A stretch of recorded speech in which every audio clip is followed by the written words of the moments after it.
Well, today's story is about a coffee spill, a stubborn heart, and a love that bloomed where no one expected. Let's dive in.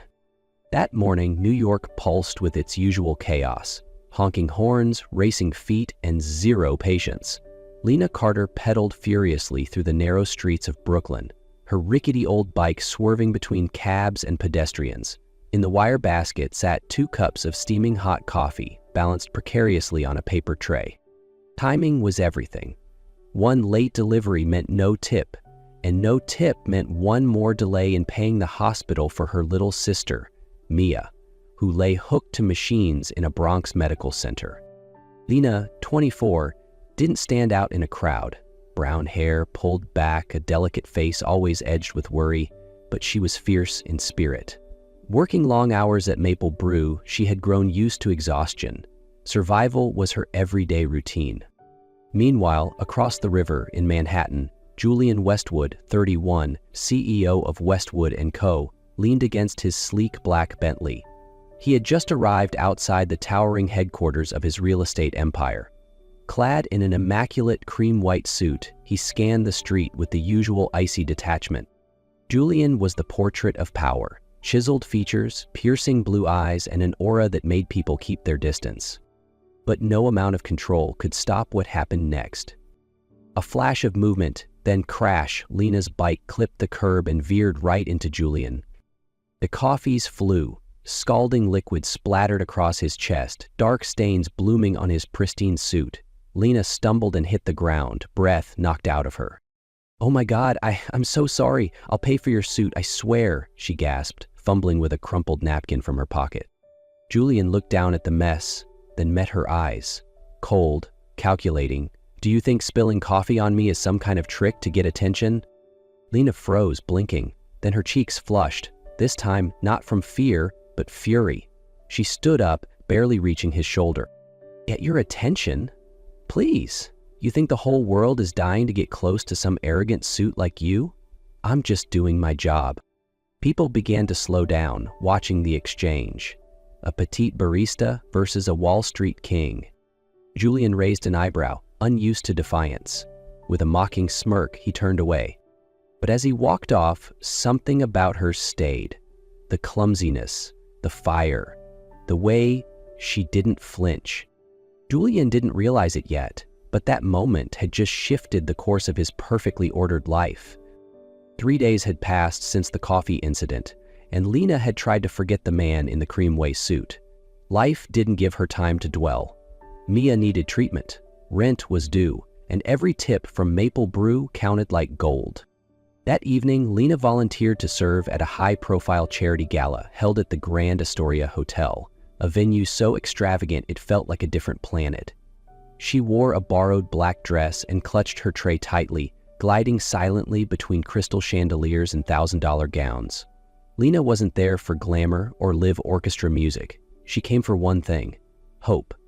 A hope that someone in this glittering crowd might hear her story and help save her sister. Just a few feet away stood Julian Westwood, surrounded by journalists and CEOs. Impeccable as always in a tailored black suit, he didn't notice the girl who had spilled coffee on him only days before. He didn't even want to be here, only attending because his grandfather, Charles Westwood, insisted he maintain the family's image and find a respectable bride. Then chaos struck. A sudden gust blew through the open terrace, tipping a decorative candle. The flame caught the edge of a tablecloth, and within seconds, smoke began to rise. Guests shrieked, pushing toward the exits in panic. Lena, nearby with a tray of glasses, didn't hesitate. She tossed her jacket onto the flames, smothering the fire before hotel staff could react. While others gasped, Lena collapsed to the floor, panting. As she leaned down to collect her fallen tray, something shiny caught her eye under the scorched linen. A heavy gold ring engraved with a phoenix crest. "Young lady, what are you holding?" a deep voice asked from behind. She turned around to see Charles Westwood, standing with his cane, eyes fixed on the ring in her hand. Before she could explain, he tilted his head and smiled. "The Westwood family ring. This must be fate," he said, loud enough for the surrounding guests to hear. Just then, Julian returned from calming the crowd. and his face froze at the scene. "Julian," Charles declared, voice booming, "I didn't expect you to announce your fiancé like this. Everyone, please congratulate my grandson and this young lady, Julian Westwood's bride-to-be." Applause erupted. Lena stood, paralyzed. "No, it's not what you think. I just found it," she stammered. But Julian, trapped under his grandfather's gaze and dozens of flashing cameras, knew there was no way out.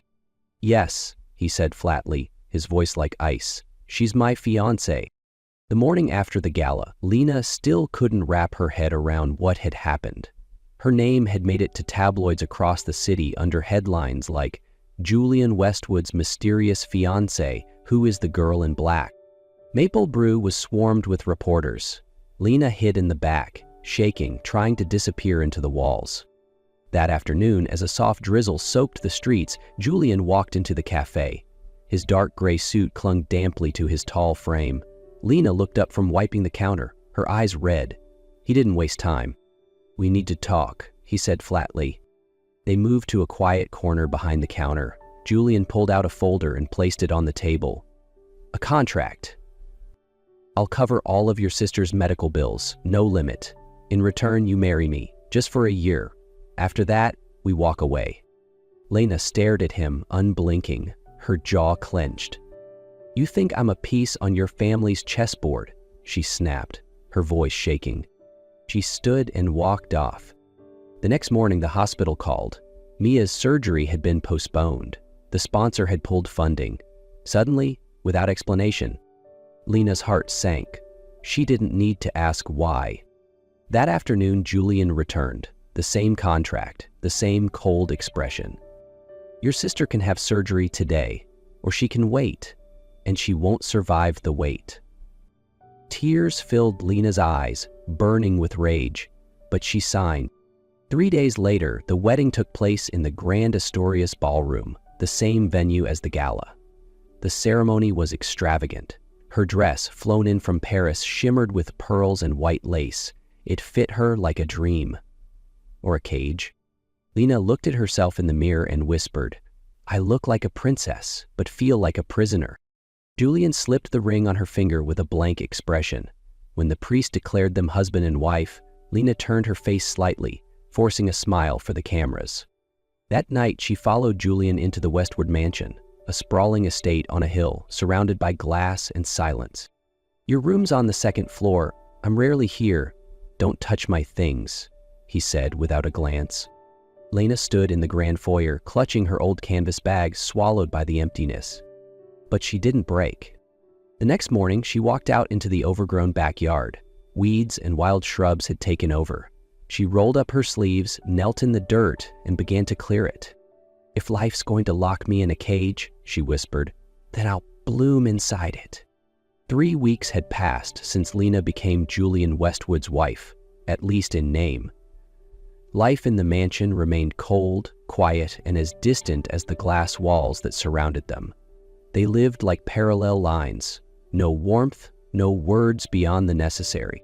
Still, Lena found little joys. She tended the garden, cooked simple meals, and sometimes left extra portions on the kitchen table, pretending it was accidental.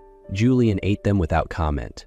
Sometimes he left behind fruit or flowers, muttering something about extra from a client. She didn't fool herself. He was still Julian, cold, proud, and unreachable. Until that night. A lavish party hosted by a Westwood business partner. Henry Julian's grandfather had insisted Lena attend to uphold the family image. She wore an emerald green gown he had gifted her.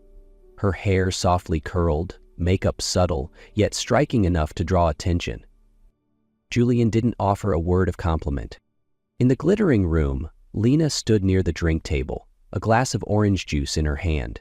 She wasn't used to this world, this space full of polished lies and hollow laughter. And then she heard his voice. Julian stood with his back to her, holding a glass of red wine, speaking casually with a group of old money friends. One of them, already tipsy, joked, "Where's that wife of yours? Heard Grandpa forced you into it, huh?" Julian smirked. His voice, calm and sharp, slid through the air. She thinks living with me a few weeks earns her a place in my world? A girl like that? It's just a show for my grandfather. The orange juice trembled in Lena's grip. A few drops splashed on the floor. Those words, sharp, cruel, sliced through the fragile hope she had begun to build. She quietly placed the glass on the table and turned away, her steps steady but hollow. No tears, just the sting of cold night air on her burning cheeks. "I'm not trash for you to trample," she whispered to herself, her heart splintering with every word. That night, Lena didn't come home. Julien returned to the mansion after the party, trying to ignore the strange unease twisting in his chest. But as he stepped inside, there was no warm scent of food, no soft kitchen light, no faint humming from the garden. Only silence, cold, aching silence. He walked upstairs to her room. The door was ajar. The room was clean, the bed made. On it lay her old canvas bag. Beside it, a small note, written in soft, shaky handwriting. "I don't want to be a burden to you. Goodbye." Julien froze. He picked up the note, but his hands trembled so badly it slipped from his grasp. For the first time in years, he felt completely hollow. He wandered into the kitchen. Her old apron still hung on the hook, faint burn marks from her rushed cooking. He lifted it, fingers tracing the creases she'd left behind. Then the memories came like waves crashing into him. Her smile in the garden, her soft singing while she stirred pumpkin soup, the charred bread he'd finished without saying a word. He hadn't noticed that he'd gotten used to her, that he'd needed her, and now she was gone. Because of him. Julien bolted outside, ignoring the rain that poured down like punishment. He drove through the night, retracing her world, the Maple Brew Cafe, the hospital, the quiet corner she once described from childhood stories. No one had seen her. The goodbye note lay on the passenger seat, a haunting reminder that if he lost her now, it would be for good. Rain hadn't stopped falling over New York, cold and endless, like the guilt gnawing inside Julien. 3 days passed. He drove across the city. From Brooklyn to the Bronx, searching every alleyway, every place Lena had ever mentioned. He didn't sleep. He didn't eat. At every stop, he showed strangers a blurred photo of her from the wedding, asking, praying, "Have you seen this woman?" No one had. Sleep-deprived and soaked to the bone, Julien sat alone in his car, head resting on the steering wheel. He hadn't found her in Brooklyn or the Bronx or any place she once called home. The city had swallowed her up. The silence was unbearable. On the third night, nearly defeated, a memory surfaced. Lena once told him about a small town near the Hudson where she'd grown up. Her mother had worked at a place called Mama's Kitchen.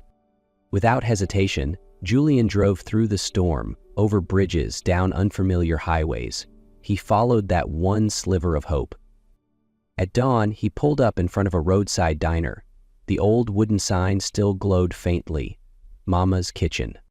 Through the fogged window, he saw her. That familiar figure, green apron, hair tied back, moving slowly as she wiped down tables like the wind had never knocked her down. Lena. She looked thinner, her eyes tired, but still her, fierce, unbreakable. Julien stepped out of the car. His suit was wrinkled, his hair a mess, eyes hollow with sleepless nights. When the diner bell chimed, Lena looked up and froze. Without a word, he walked to the center of the room and fell to his knees. Gasps echoed softly. Customers and staff turned to look. Julien bowed his head. "Lena, I was wrong. I broke the one thing that truly mattered. I don't deserve forgiveness. But I can't breathe without you. Please, just one chance. Let me prove I can be better. For you." Lena stood still, her fingers clutching her apron. There was no anger on her face now, just emptiness. She took a deep breath, voice trembling but firm. "We're from two different worlds. You were right. Go back to yours, Julien. I don't belong there." Then she turned away and disappeared into the kitchen, leaving him kneeling on the worn wooden floor, surrounded by morning mist and the shattered pieces of his heart. Lena thought Julien would leave after that morning, but he didn't. The next day he returned to Mama's Kitchen, No flowers, no apologies, just a rolled-up shirt and sleeves pulled high. "I can wash dishes," he said simply to the owner. No one believed him, but Mrs. Lily, who once knew Lena's mother, nodded and let him try. And so Julian began working at the diner, scrubbing plates, wiping tables, delivering food, awkward, clumsy, but never complaining. Hands that once signed million-dollar deals now red and raw from dish soap. Lena kept her distance. She didn't speak to him, didn't ask him why, but sometimes she stole glances, caught him fumbling with a potato peeler, kneeling to mop a spill, or smiling softly as he held the door for an elderly customer. Julian never said a word to her, just kept showing up.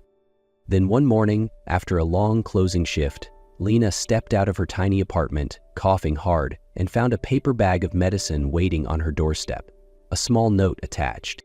"Don't work yourself into the ground, please." No signature, but she knew. Another time, as she knelt in the garden behind the house, struggling to replant old soil, Julian appeared without a word, carrying bags of potting mix and daisy seeds, her favorite flower. "What are you doing?" she frowned. "Helping," he replied quietly, not looking up. She didn't respond. But she didn't ask him to leave either. And for the first time in weeks, when he clumsily butchered a potato at the diner prep table, she sighed, walked over, took the knife gently from his hand, and murmured, "Not like that, let me show you." No one said it aloud, but something was changing, quietly, slowly, but surely. 2 months later, another charity gala was held at the Grand Astoria Hotel, the same place where everything had once begun. This time, no one forced Julian to attend. He chose to bring Lena himself, not to show off, but to show her and the world that she was the only one he wanted by his side. Lena hesitated, but finally said yes. She picked her own dress, a soft green gown, elegant but simple, one that reflected who she had become. They entered the ballroom together. Crystal lights shimmered above, classical music floated in the air. Julian held Lena's hand, for the first time in public, without fear. When the host called Julian up to speak as the event's main sponsor, Lena expected him to say something polished. She started to look away, but Julian looked only at her. He took the mic, his voice steady and deep. "There was a time I thought I understood everything, success, control, legacy, but I was wrong. I hurt the one person who made this world feel real." He paused, his eyes never left hers. "Lena, I love you, not because of duty, not because of name or pressure, but because you showed me what it means to live." He stepped down from the stage, walked up to her, and dropped to one knee, pulling out a simple silver ring. "Will you marry me again, this time, for love?" Lena stood frozen, tears glimmering in her eyes. Then she smiled, softly, wholly, and whispered, "Yes, I will." A year after the wedding, the once cold Westwood mansion was now filled with laughter. Lena still worked part-time at a small cafe nearby. She no longer had to fight to belong in Julian's world, because now it was their world. Julian learned to cook, though his pumpkin soup was still a little bland. Each morning, he made her coffee. Each night, he read bedtime stories to their son. Ethan, Leo Westwood, born in autumn with his father's gray eyes and his mother's radiant smile, became the new light of their home. Mia had fully recovered and was now studying medicine, chasing the dream Lena once gave up. On weekends, they all gathered in the backyard garden, tending to the daisies where this second chance had begun. That afternoon, Lena leaned her head on Julian's shoulder as they watched him chase little Leo through the grass. She smiled softly. "You once asked why I forgave you," she said gently. "It's because you found me, and you didn't let go." Julian squeezed her hand, whispering, "You're the only thing in my world I never want to lose again. Not now, not ever.